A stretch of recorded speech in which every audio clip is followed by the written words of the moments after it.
Welcome to the Daily, where we take a few minutes each day to find and follow Jesus in every area of our lives. Today, I'm going to be reading from John chapter 9. So let's go. When I was in high school, in our youth group, we came up with some new ways to learn how to evangelize or to help convert people to Christianity. It was called the SWAT team. And each letter stood for something that we did as a part of the SWAT team in order to get people by the end of our conversation to say, yes, I want to follow Jesus.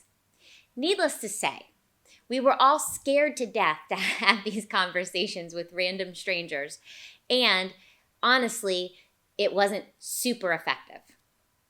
In John chapter 9, Jesus heals a man who is born blind. And the Pharisees and the people around just simply cannot believe it. Say, are you sure this was him? Are you sure this is the same guy? The Pharisees are wondering, how is this possible?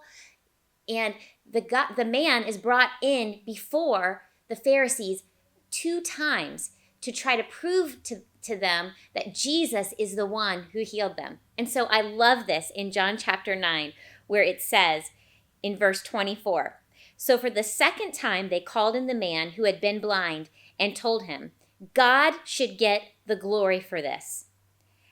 I don't know whether he is a sinner, the man replied, but I know this. I was blind and now I can see. You see, there's something that no one can take away from you. They cannot take away your story. They cannot take away your testimony. You may not be able to have a theological debate with someone, but you know what? You can share your story. You may not have a 4-step plan of how to win someone to Jesus, but you have what God has done in your life that He has given you to share. And just as they said, God should get the glory for it. And the way that God gets the glory for what has happened in our lives is by us opening our mouths and sharing our testimonies and our stories with other people. Those are the things that people cannot deny. They might doubt the lordship of Jesus. They might doubt the rapture.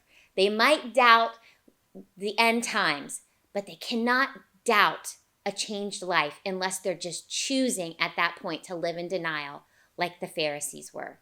So I want to challenge you today. Be ready to share your story.